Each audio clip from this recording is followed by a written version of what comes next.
یہاں چکر لگاتا پھرا، کبھی یہاں بھی آیا گلاسگو میں. ربانی صاحب کدھر بیٹھے ہوئے ہیں، انہوں نے بڑی ربانی صاحب نے بھی پیسے اکٹھے کیے، تو ساری دنیا میں پیسے اکٹھے کیے. بہرحال 1994 ہاسپٹل کھولنا تھا ہم نے. اب 3 مہینے رہ گئے ہاسپٹل کھولنے کے لیے اور ہمیں 12 کروڑ روپے کم پڑے ہوئے ہیں. اب 12 کروڑ روپے اور اکٹھے کرنے ہیں، وہ کاسٹ جو تھے اوپننگ کے. تو میں اب سوچا میں کیا کروں، کیونکہ میں ساری دنیا کے بھی چکر لگے، جدھر پاکستانی دنیا میں تھا ادھر میں پہنچ گیا پیسے اکٹھے کرنے کے. اور جتنے اندر بھی تھے لوگ پاکستان کے اندر بھی، جو کسی کو میں نے چھوڑا نہیں. اب یہ ہے ان میں صورتحال آ گئی کہ میں نے اب 12 کروڑ روپے اکٹھا کرنا ہے. میں جاؤں لوگوں کے پاس پیسے مانگنے تو باہر سے کہہ دیں کہ وہ نہیں ہے. تو میں پھر سوچا، ایک دوست سے پوچھا، اس نے کہا کہ تم پبلک میں نکل جاؤ، عوام میں نکل جاؤ، اور خاص طور پہ اسکولوں میں جاؤ. تو میں نے تب ایک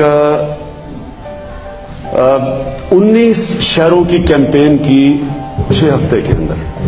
تو میں شروع ہوا سارے پاکستان، پشاور سے لے کے سارے پاکستان میں پیسے اکٹھے کرنے نکلا. تو میں ایک وین میں، ایک گاڑی تھی اوپن پیچھے سے، ایک ڈالا، اس کے اندر اتنا بڑا ڈبہ تھا پیسے اکٹھے کرنے والا. تو شروع میں صبح اسکولوں سے شروع کرتا تھا اور شام کو پھر بازاروں کو روٹ بتائی ہوتی تھی کہ میں کدھر کدھر آ رہا ہوں، اور ان سے پیسے اکٹھے کرتا رات کے 12 بجے تک. تو وہ جب میں آپ کو جو اشفاق احمد خان کی بات بتا رہا ہوں، مجھے اندازہ ہوا کہ کیا چیئرمین ماؤ کا مطلب کیا تھا. اب میں پیسے اکٹھے کرنے کے لیے صبح، بچے تو خیر سارے کرکٹ کے شوقین تھے، ان کو تو میں نے اپنے ماں باپ کے اوپر ریلیز کر دیا، چھوڑ دیا. انہوں نے ماں باپ سے جو پیسہ نکالا وہ آپ جانتے ہیں کہ بچوں کو کوئی ریزسٹ نہیں کر سکتا. تو وہ سب سے بڑے میرے فنڈ ریزرز تھے. تو اس کے بعد میں دکانوں میں نکل جاتا تھا، اسکول جب بند ہوتے تھے.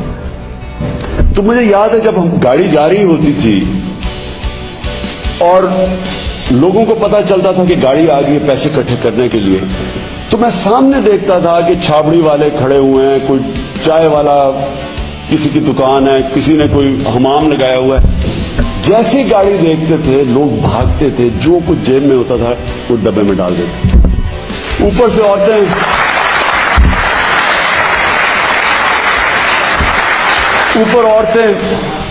کوئی اوپر سے اپنا کوئی ہار پھینک رہی ہیں، کوئی یہ کانوں کی بالیاں، تو کوئی اچھا کسی کے پاس پیسہ نہیں، گھڑیاں اتار کے دے رہے ہیں لوگ. تو میں سارا دن دیکھتا تھا، میں بڑا حیران ہوتا تھا کہ ان لوگوں کے پاس پیسہ بھی نہیں ہے، یہ بیچارے عام زندگی گزار رہے ہیں لیکن یہ پیسے دینے کے لیے تیار ہیں. ایک دفعہ مجھے یاد ہے، میں سیاست میں جس طرف میں جب میں آیا تو میں نے سوچا آنے کا، میں ایک بار تھکا ہوا پہنچا گھر. ایک دن صبح سے شام تک پیسے اکٹھے کر رہا ہوں. ان دنوں میں نئی کرکٹ چھوڑی تھی، فٹ بھی بڑا تھا، لیکن میری کمر درد کر رہی، بازو درد کر رہے، پیسے نوٹ پکڑ کے دونوں طرف سے. تو میں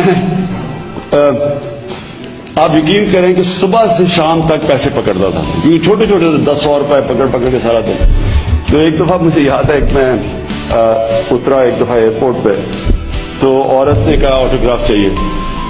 تو اس نے اپنا بٹوا کھولا آٹوگراف بک کے لیے، تو اس نے ایسے کر کے دیکھ لی تھی بیچ میں، تو کوئی 1000 روپے کا نوٹ ایسے اس نے پکڑا دیکھنے کے لیے. مجھے اتنی پریکٹس ہوئی تھی، میں نے ایک دم 1000 روپیہ پکڑ لیا اس سے.